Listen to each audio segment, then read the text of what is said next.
오늘 이제 말씀이요. 18절 말씀은 그리고 25절까지 말씀은 예수님의 탄생에 대한 구체적인 내용이 담겨있는 그런 말씀입니다. 오늘 28절에 보니까 첫 부분이 그래요. 예수 그리스도의 나심은 이러하니라 라고 얘기하고 있습니다. 여기 나심이라는 말은 원래 제네시스라고 써놨어요. 그러니까 예수님께서 이 땅에 오셔서 시작되신 그 스토리가 바로 이러하다라고 얘기합니다. 본문을 묵상하는 가운데요, 저는 처음으로 제 마음속에 교훈이 되고 은혜가 됐던 것은 요셉의 믿음을 보면서였습니다. 야, 요셉은 믿음이 살다. 오늘 말씀을 가만히 묵상하는 가운데 그런 아주 그냥 깨달음이 확 오는 거예요. 여러분, 요셉의 믿음이 보이십니까? 성경에서 그가 의로운 사람이다 라고 얘기하고 있습니다. 의로운 사람이다. 그런데 믿음의 사람이라고 아주 구체적으로 나오지 않지만 본문을 가만히 묵상해 보면 그래, 요셉은 참 믿음의 사람이다 라는 것을 우리가 알게 됩니다. 오늘 요셉을 보면요, 이제 이 스토리를 정확하게 이해하기 위해서는요, 좀 더 생동감 있게 이해하기 위해서는 예수님의 탄생을 다루고 있는 다른 복음서의 내용을 함께 들여다볼 수 있어야 합니다. 예수님의 탄생을 다루고 있는 다른 복음서가 뭡니까? 혹시 아세요? 기억나세요? 마가복음? 요한복음? 아니에요. 누가복음을 보면 아주 상세하게 그 내용이 담겨있는 것을 보여야 됩니다. 마리아는요, 3개월 동안 종족을 감춥니다. 그거 아세요? 마리아는 3개월 동안 종족을 감춥니다. 이 누가복음 1장을 가만히 있다 보면 이제 하나님께서 천사를 보내시고 그 천사를 통해서 이제 마리아에게 말씀하십니다. 네가 처녀지만 그 처녀로서 잉태할 것이다. 아들을 낳을 것이다. 하고 이야기합니다. 깜짝 놀라죠. 그 소리를 들은 이후에 이제 마리아는요, 신내 요한을 또 신비하게 잉태한, 이제는 아들을 낳을 수 없어요. 아기를 낳을 수 없는 몸입니다. 그럼에도 불구하고 하나님께서 신비한 방법으로 잉태케 하신 그 신내 요한의 어머니가 있는, 그러니까 잉태하고 있는 그 누구죠? 엘리사벳이 있는 곳으로 가서 그와 3개월 동안을 지냅니다. 3개월 후에 집에 마리아가 돌아옵니다. 그런데 3개월이 지나고 조금 시간이 지나면서 무슨 일이 됩니까? 마리아가 임신했다 라는 얘기를 들으기 시작합니다. 그러면서 그 이야기가 누구에게 들려왔습니까? 이 요셉의 귀에 들려온 것이었어요. 얼마나 천천벽력 같은 얘기겠습니까? 막 분노가 끌어올랐을 겁니다. 아니, 결혼을 얼마 앞두지 않고 어떻게 마리아가 나와 동침하지도 않았던 그런 마리아가 임신합니다. 아마 요셉은 마리아에게 달려갔을 겁니다. 자초적으로 알아야 될 거 아닙니까? 대화를 나누면서 답답했을 거예요. 이상한 얘기만 들어오습니다.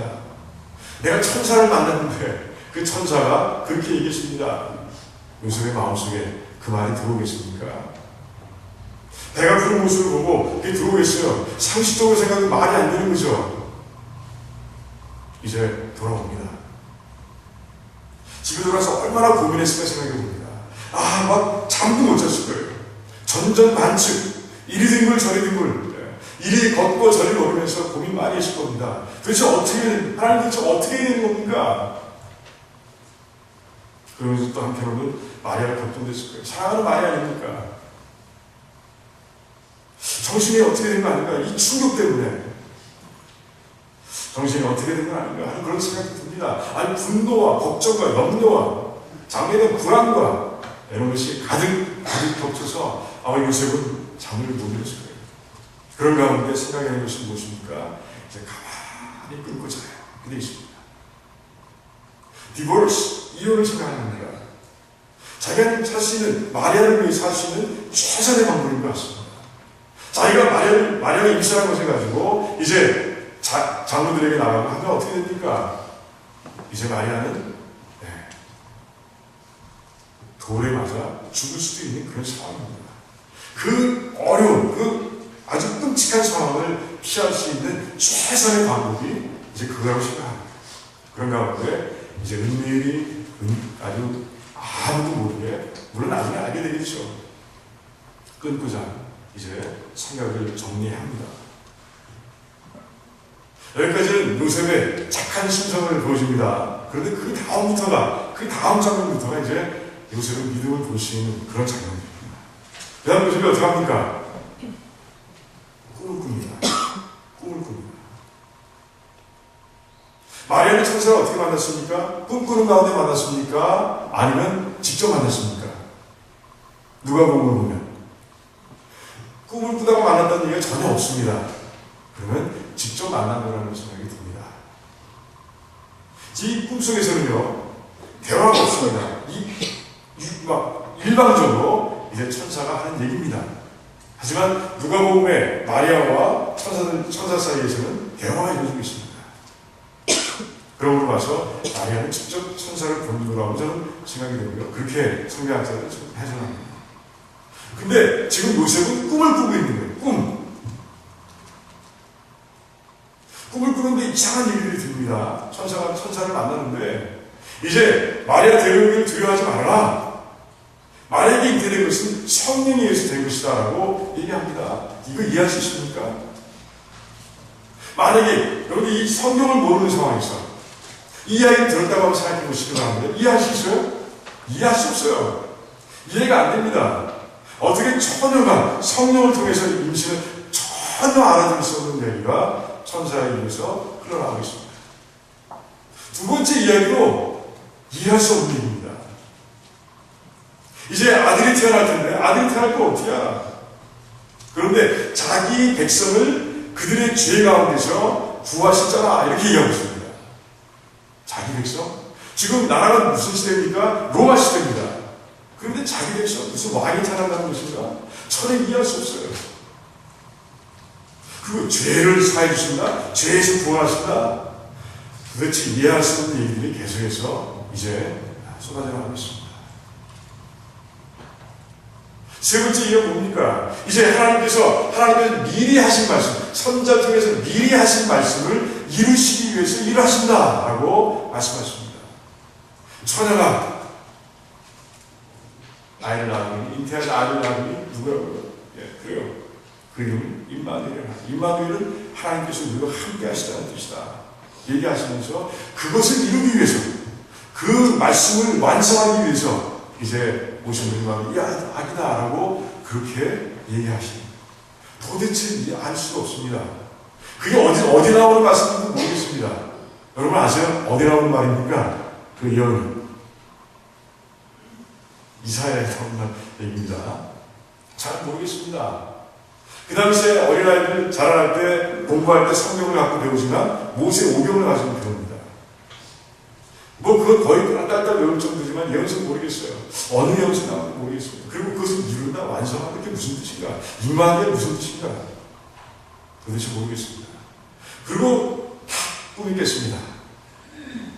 자, 여러분 같으면 이 꿈 어떻게 생각하시겠습니까?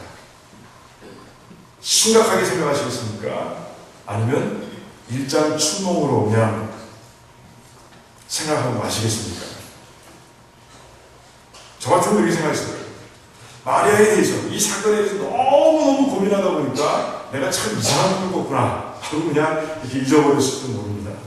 그런데요, 요즘은 그렇게 하지 않습니다. 그 꿈을 하나님께서 주신 꿈이라고는 분명히 믿었습니다. 그런 가운데 다 이해할 수 없어요. 다 설명할 수 없습니다. 그런데 한 가지 이해할 수 있는 그 말 한마디를 순종하는 모습 보게 됩니다. 무슨 말입니까? 너 안에 마리아 데려오기를 두려워하지 말라. 이건 이해할 수 있잖아요. 그런 가운데 이제 마리아를 자기 아내로 삼아서 데려옵니다. 그리고 그 아들이 나올 때까지 동침하지 않았다라고 얘기하는 모습을 보게 됩니다. 그 대단한 믿음입니다. 꿈을 꿨을 꿈입니다. 일단 춘몽을 여길 수 있습니다. 더 심하게 말하면 무슨 꿈이라고 얘기할 수 있어요. 그런데 요셉은 그러지 않았습니다. 하나님께 주신 꿈이야. 아마 마리아를 통해서 태어난 아주 대단한 아이가 보다. 라고 얘기하는 것이죠. 이제 그 아들의, 태어날 아들의 양 아버지가 되기로 결심하는 것이에요. 자기 아이가 아니잖아요. 결혼도 하지 않은 청년입니다. 그런데 이제 그 꿈을 꾸고 나서는 내가 이 아이의 양 아버지가 되어서 키우리라 하고 결심하는 그런 모습을 보게 되는 것입니다. 자, 그 결과 어떻게 됐습니까? 요셉은 큰 상금을 받습니다. 어디에 기록됩니까? 예수님의 족보에 기록되는 놀라운 영광을 누리게 된 것이에요. 예수님의 족보에 기록된다는 것, 그건 큰 영광입니다. 그 놀라운 일을 그가 이제 누리게 되는 모습을 보게 됩니다. 아무것도 이해할 수 없습니다. 아무것도 설명할 수 없습니다. 그런데 그 믿음 하나 가지고 그가 족보에 오르는 모습을 보게 됩니다. 자, 이제 여러분들에게 묻습니다. 여러분들,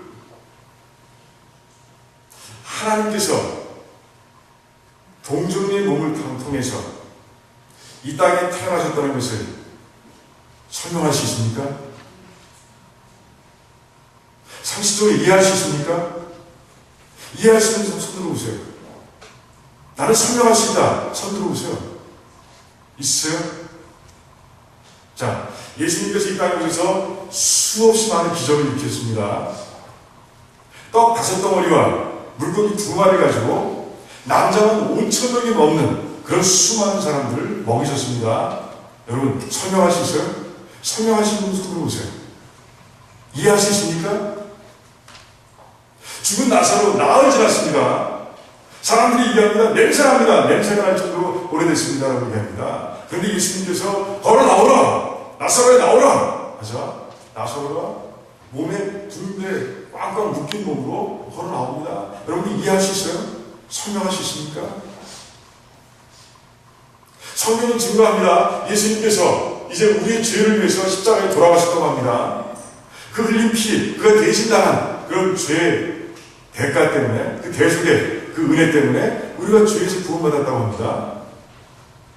예수님께서 죽으신 지 사흘 만에 부활하셨습니다. 근데 그 부활한 것을 통해서 우리가 영원한 생명을 얻었다고 그렇게 성경은 증명합니다. 그건 믿으라고 합니다. 여러분 그 사건을 이해할 수 있습니까? 설명할 수 있습니까?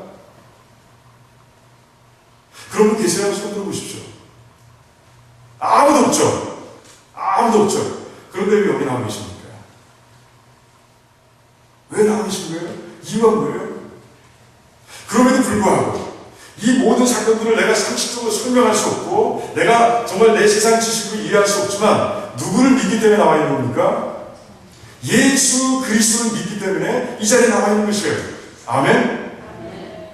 예수 그리스도께서 나의 구주이심을 분명하게 믿기 때문에 이 자리에 나와 있는 것이에요. 예수님께서 그 십자가의 사건을 일으키시고 십자가의 사건을 당하시고 그리고 부활하시는 것을 통해서 내가 이제 영원한 생명을 얻었다고 믿기 때문에 이곳에 나와 있다는 것이에요. 맞죠? 그런 가운데 여러분들이 누리는 큰 상급이 있는 거예요. 하나님께서 믿음 있는 자들을 기쁘게 보십니다. 그리고 믿음으로 하나님께 나오는 자들에게 하나님께서 상급을 주신다고 했는데 여러분들은 그 믿음 때문에 이해할 수 없고 설명할 수 없어요. 그런 수많은 사건들이 이 성경 안에 기록되어 있지만 나는 예수 그리스도를 믿습니다. 성령 안에 계신 그 믿음 가지고 나는 믿습니다. 라는 믿음 때문에 요셉과 같은 믿음 때문에 여러분들은 지금 큰 상급을 누리고 있다는 것을 믿으시기 바랍니다. 그 중에 하나는 무엇입니까? 요셉의 것과 비교해서 그래도 비슷한 것이 무엇입니까? 여러분들의 이름들이 다 생명책에 기록되어 있다는 것이에요. 예수 그리스도를 믿음으로 인해서 천국에 들어간 사람들의 이름이 적혀있는 그 생명책에 우리들의 이름이 기록되어 있다는 것이에요. 여러분 믿으십니까? 이해할 수 없지만 해설할 수 없지만 설명할 수 없지만 예수 그리스도를 믿는 그 믿음으로 인해서 하나님께 여러분의 소원 선물로 주신 그 믿음으로 인해서 여러분들은 다 그 축복을 누리고 있는 것이에요. 저는 요셉의 믿음을 보면서 제 믿음을 생각하는 거예요. 하나님 그런 가운데 얼마나 감사한지. 하나님 감사합니다. 감사합니다. 그래서 설명할 수 없습니다. 과학자가 와서 그것 좀 설명해봐면 설명할 수 없습니다. 저도 이해 못하는 거예요. 하지만 예수 그리스도를 믿을 수 있는 우리는 그 모든 것을 믿을 수 있는 믿음을 주신 하나님께 감사를 드립니다 하고 말씀 묵상하다가 얼마나 감사했는지 몰라요. 참 희한한 일이죠. 이해할 수 없고 설명할 수 없는 그런 사건 가운데서 하나님께서 우리를 믿음을 주시고 믿게 하시고 그리고 구원하시고 천국 백성으로 삼으십니다. 여러분은 그 특권을 통해서 그 축복을 통해서 그 선물을 통해서 매일매일 하나님께 감사하시고 매일매일 그 은혜를 통해서 정말 하나님께 최선을 다하시고 헌신하시는 그런 귀한 백성들 되시기를 주님의 이름으로 축원드립니다. 자, 이제는 그 예수님의 이름을 통해서 은혜를 받고자 합니다. 예수님의 이름이 뭐가 몇 개 나와 있죠? 이거? 2개 나와 있죠. 하나는 뭡니까? 예수. 예수님, 예수. 두 번째 이름은 임마누엘. 그런데요, 우리가 요셉의 믿음을 보는 가운데 이미 예수, 이 이름 속에 담겨있는 의미는 다 우리가 봤어요. 맞아요?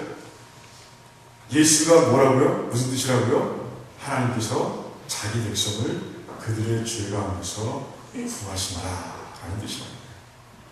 아까 얘기했잖아. 십자가 사건을 얘기했습니다. 부활의 사건을 얘기했습니다.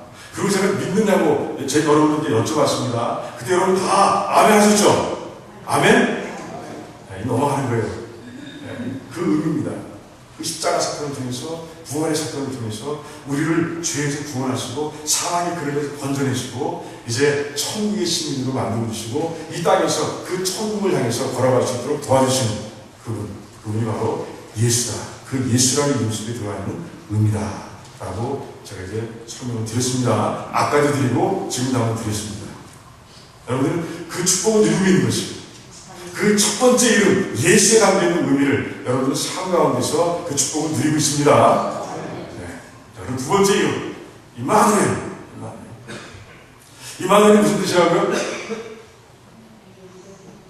God with us. 하나님께서 우리와 함께 하시다. 함께 하시다. 이런 뜻입니다. 그 당시 예수님 당시에 이스라엘 백성들이 얼마나 기다렸던 말인지 모릅니다.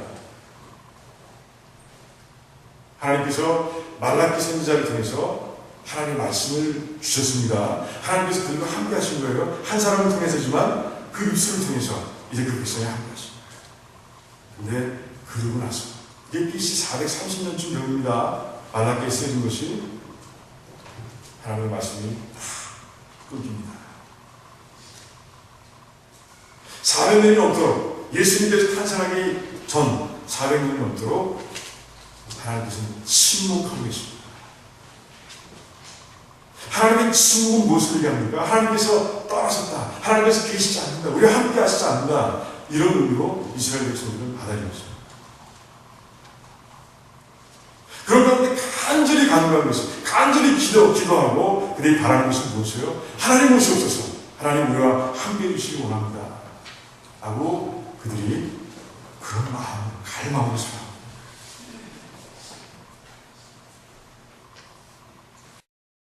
메시아를 기다리고 있던 그 마음들이 서서히 드러나는 때가 바로 예수님께서 오시던 그 당시였습니다. 왜 그래요? 하나님께서 함께 하시는 축복을 알기 때문에 그렇습니다. 하나님께서 함께 하셔야 축복이 있음을 그들이 그 선조들을 통해서 또 성경을 통해서 잘 알고 있는 것이에요. 그러면 하나님 함께 해주시옵소서, 오시옵소서 하고 그렇게 간절히 바라는 모습입니다. 한번 성경을 볼까요? 과연 그런가? 여러분, 야곱이 우리 창세기 요새 금요일마다 강의하고 있는데 요즘 누구 얘기를 듣고 있습니까? 답을 드렸는데 야곱에 대한 얘기를 듣고 있습니다. 야곱 얘기 나누고 있어요. 자, 야곱이 하나님과 만나는 데가 있습니다. 어디서 만납니까? 금요일날 나오셨는데 베델에서 만났죠. 베델에서 야곱을 만나신 하나님께서 말씀하십니다. 내가 너와 함께하리라 라고 말씀하십니다. 이제 하나님께서 함께하신다 라고 선포하셨어요. 그 이전의 삶과 그 이후의 삶을 한번 비교해보자는 거예요. 자, 그 이전의 삶은 야곱이 어떻게 살았습니까? 자기 꾀로 살았어요. 그죠? 자기 지혜로 살았습니다. 그런 가운데 자기가 먹고자 하는 것들을 대부분 다 얻었습니다. 대표적인 게 뭡니까? 파축 항구에서 얻은 장자권, 그리고 엄마와 합작을 해서 공부해서 빼앗은 축복권 다 빼앗았어요. 야구는 그랬을 거예요. 얘 다 얻었다. 이제는 성공 가도다. 승승장구할 것이야 라고 생각했으면 그는 어떻게 됐습니까? 바로 그 다음에 어떻게 됐어요? 집에서 쫓겨났잖아요. 다 자기 꾀로 자기 지혜로 뭔가 잘 될 것 같은데 그 끝을 보니 집에 쫓겨났어요. 그 400마리 넘는 그 하란까지 외삼촌이 산다고 한 번도 본 적이 없는 그 외삼촌이 산다는 집까지 가기 위해서 혼자 도망가는 모습을 형에서는 죽인다고 씩씩거리는 거예요. 그렇게 도망가는 거예요. 그 도망가는 중에 베델이라는 곳에서 하나님 만났어요. 하나님께서 말씀하시는 거예요. I will be with you. 내가 너와 함께하리라. 하나님께서 말씀하시는 거예요. 자, 함께하고 있어 난 다음에 삶이 어떻습니까? 평안했어요? 더 힘든 것 같아. 그 외삼촌 라반 집에 몇 년이나 있습니까? 20년 동안 있었어요. 7년 동안은 나이를 얻기 위해서 있었습니다. 그런데 외삼촌이 나이를 줬으니까 제일 먼저 첫 번째 딸을 줍니다. 레아. 마음에도 없어. 생각도 안 했어. 그런데 첫날 밤은 레아라고 합니다. 자기는 그런 사람. 외삼촌이 20세였습니다. 7일 후에 나이를 주면서 뭐라고 합니까? 이 일을 위해서 7년 더 봉사하라 얘기합니다. 죽을 지경이죠. 7년은 그래도 나이 때문에 이랬는데 7년은 어떻게 견디라는 것이죠. 7년 동안은 수일이라는 빠르게 시간이 지나갔어요. 나이가 차가 이제 곧 조금 있으면 결혼한다는 생각 때문에. 그런데 나머지 7년 어떻게 보내는지 몰라요. 또 7년이 끝나자 또 6년을 더 일하라고 합니다. 하나님께서는 소식이 없어. 돌아가야 되는데 돌아오게 하시겠다고 했는데 소식이 없으셔. 그런 가운데 죽도록 고생합니다. 외삼촌은요, 어떻게 하겠다라고 말해놓고서 삭스 정해놓고서는 10번이 바꿉니다. 그런 가운데요, 야곱의 삶은요, 아무것도 없어. 나 이제 돌아가야 되겠습니다. 라고 외삼촌에게 얘기합니다. 그때 자신의 삶을 돌아보면서 외삼촌한테 얘기합니다. 나 아무것도 없어요, 근데. 20년이나 외삼촌 집에 있습니다. 아무것도 없어요. 하나님께서 함께 하시면 어떻게 된 거예요? 어떻게 된 거예요?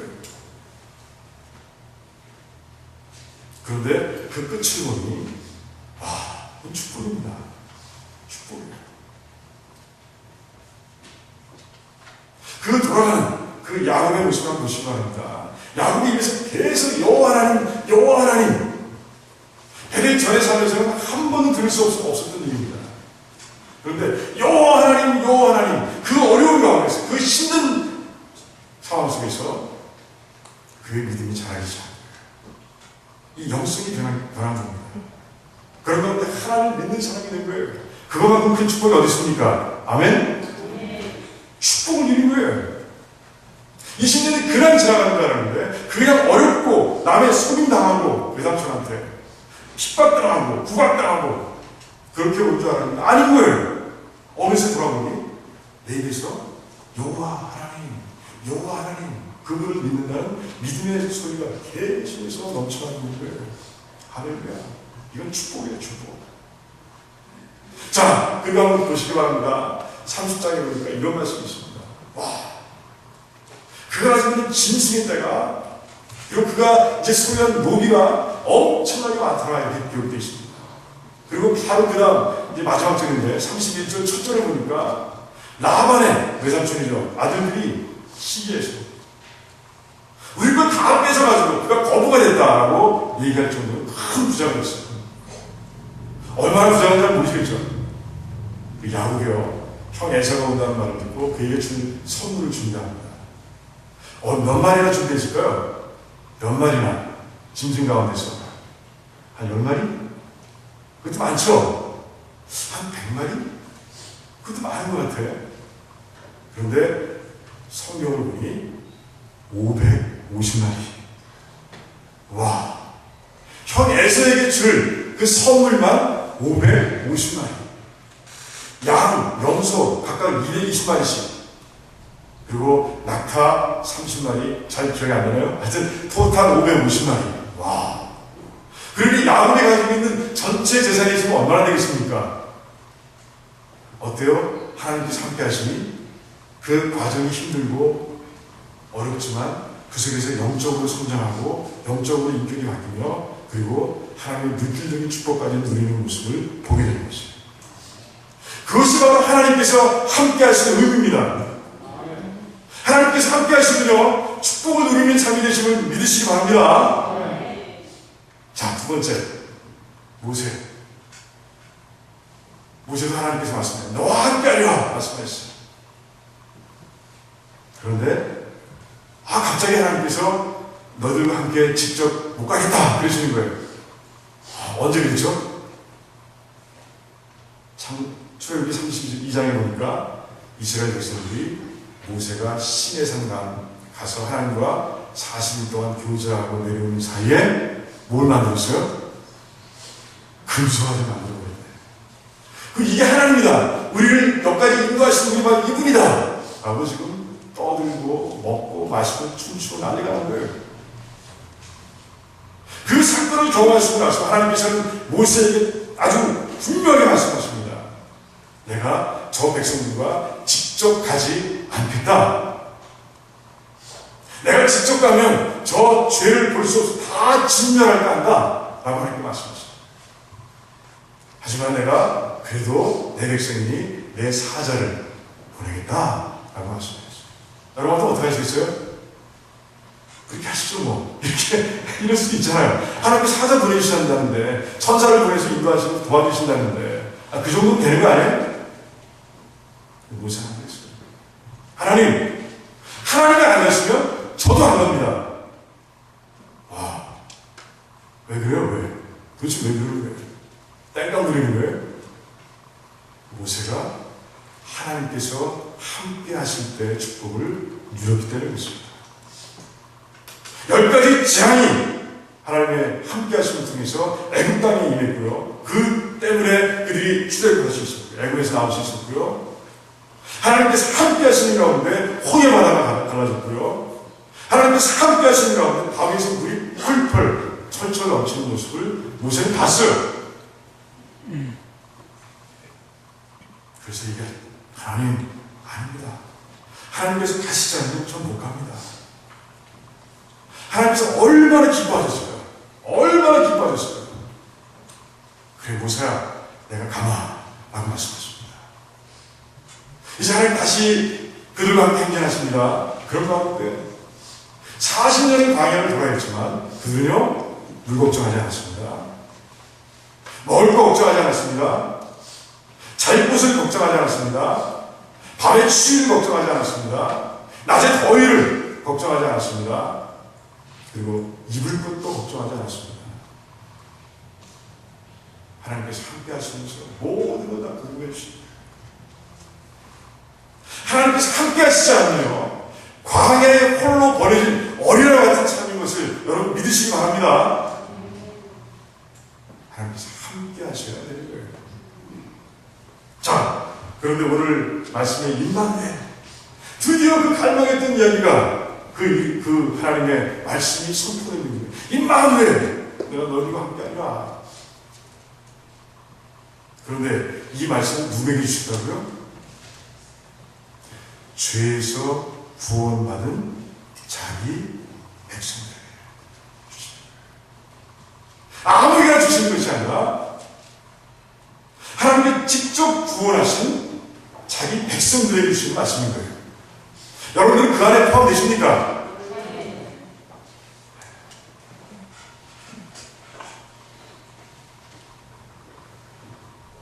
예수님은 이분이 아니에요. 더 놀라운 말씀을 마태복음 끝날 때 해주십니다. 내가 너희와 볼지어다. 내가 세상 끝날까지 너희와 항상 있으리라 함께하리라 하고 말씀하십니다.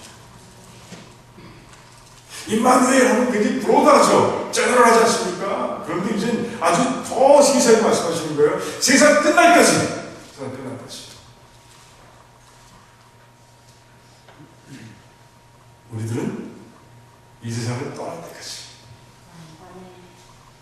때때로 예요? 가끔 예요? 아니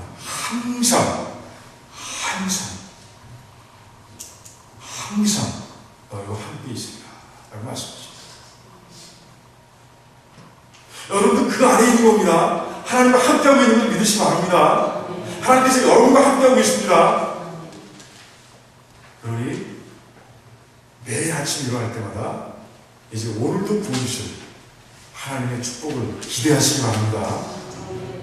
야곱에 모세에 하나님께서 함께 하시는 그 모든 자들에게 부으셨던 하나님의 축복이 여러분들의 삶 가운데 분명히 임하실 것을 믿으시기 바랍니다. 그런 가운데 항상 기뻐하고 범사에 감사하는 여러분들의 삶 되시기를 주님의 이름으로 축원드립니다. 기도하겠습니다.